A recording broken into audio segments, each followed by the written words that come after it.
விநாயகருக்கு ரொம்ப பிடித்த கொழுக்கட்டையும் மோதகமும் செய்ய போறோம். வாங்க எப்படி செய்யலாம் வீடியோக்குள்ள போய் பார்க்கலாம். 1 கப் வெல்லம், 2 கப் தண்ணி ஊத்துனதுக்கு,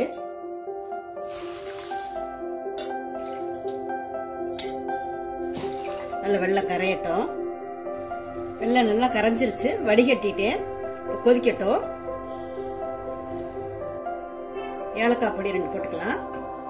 நல்லா கொதிக்குது பாருங்க.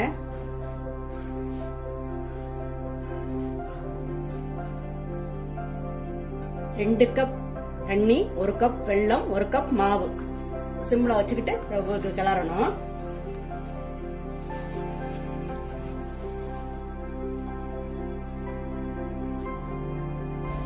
மாவு வறுத்து வச்சிருக்கோம்ல, அதனால கட்டிப்படாது.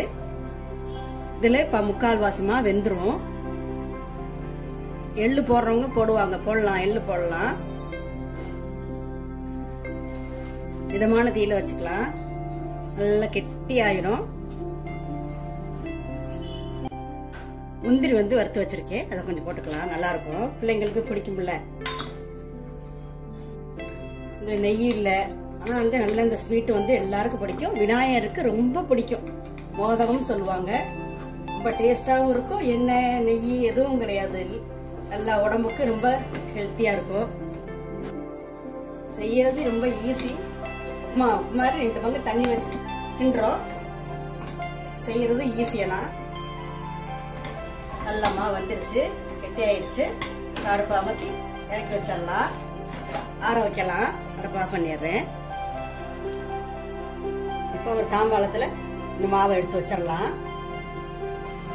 இந்த மாவு ஆறட்டும், இது இருக்கட்டும். 1 கப் பச்சரிசி எடுத்து 2 மணி நேரம் ஊற வச்சு வச்சிருக்கேன். இது மிக்சியில போட்டு வந்துடலாம். இந்த மாதிரி ஆட்டி வச்சுட்டேன். இந்த தண்ணி இருந்தா பரவாயில்ல, நல்லா நைஸா ஆட்டி வச்சுட்டேன். இது இருக்கட்டும். 1 ஸ்பூன் எண்ணெய் ஊத்திக்கிறேன். சட்டி காயட்டும். எண்ணெய் சுட்டுருச்சு. 1/4 ஸ்பூன் கடுகு போட்டுக்கலாம். கடுகு பொரியுது. உளுந்து பருப்பு, கடலைப்பருப்பு 1 ஸ்பூன் போட்டிருக்கேன். அதுவும் நல்லா எண்ணெயில நல்லா ஃப்ரை ஆகட்டும். வரமிளகா, ஒரு பெரிய மிளகா 1 கட் பண்ணி வச்சுக்கேன், அதை போட்டுக்கலாம். உப்பு கொழுக்கட்டைக்கு விநாயகருக்கு வைக்கிறதுனால வெங்காயம்லாம் போட மாட்டாங்க, அதனால வெங்காயம் போடல. கருவேப்பிலை 2 போட்டுக்கலாம். இப்ப இந்த அரைச்சு வச்ச பச்சரிசி மாவை ஊத்திடலாம்.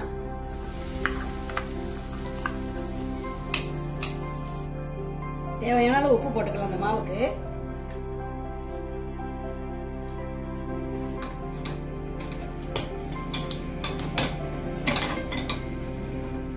நல்லா போட்டு இப்படி கிளறி எடுக்கணும். நல்லா கெட்டியா வந்துடும். பால் மாதிரி உருண்டுட்டு வரும். நல்லா உருண்டு நல்லா மாவு வெந்துருச்சு. அடுப்பு ஆஃப் பண்ணி வச்சிடலாம். அடுப்பு ஆஃப் பண்ணி வச்சிடலாம். இந்த மாவு ஆறிடுச்சு. உருட்டி வைக்கலாம். ஒரு பிளேட்ல எவ்வளவு பெருசு வேணுமோ அந்த அளவுக்கு உருட்டி பிளேட்ல வச்சு ஆவியில வேக வைக்கணும். இட்லி சட்டியில எல்லா மாவையும் உருட்டி எடுத்துக்கலாம். பிளேட்ல உருட்டி வச்சுட்டேன். இது இருக்கட்டும். இந்த மாவையும் உருண்டை பிடிச்சி கொழுக்கட்டை பிடிச்சி வச்சுக்கலாம். பிளேட்ல இந்த மாதிரி உருண்டை வச்சுக்கலாம், கொழுக்கட்டை பிடிச்சிக்கலாம். எப்படினாலும் எப்படி ஷேப் வேணும்னாலும் வச்சுக்கலாம். உங்களுக்கு தகுந்த மாதிரி வச்சு இந்த உப்பு கொழுக்கட்டையும் எல்லாமே எடுத்து வச்சுட்டு இப்போ ஆவியில வேக வைக்கணும். அடுப்புல ஒரு பாத்திரம் வச்சு தண்ணி வச்சிருக்கேன். தண்ணி சுடுது, பார்க்கலாம். இப்ப இந்த இனிப்பையும் உப்பையும் எடுத்து வைக்கணும் மாறி மாறி.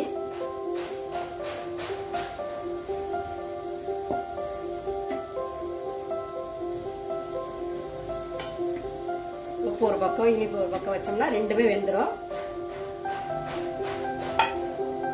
எல்லாமாவும் வச்சாச்சு. இப்ப மூடி வேக வைக்கலாம். பார்க்கலாம் வெந்துருச்சான்னு பார்க்கலாம். நல்லா வெந்துருச்சு. அடுப்பு ஆஃப் பண்ணிடலாம். சூப்பரான உப்பு கொழுக்கட்டையும் மோதகமும் விநாயகருக்கு ரொம்ப பிடிக்கும். இன்னைக்கு செஞ்சுட்டோம். நாங்க சாமி கும்பிட போறோம்.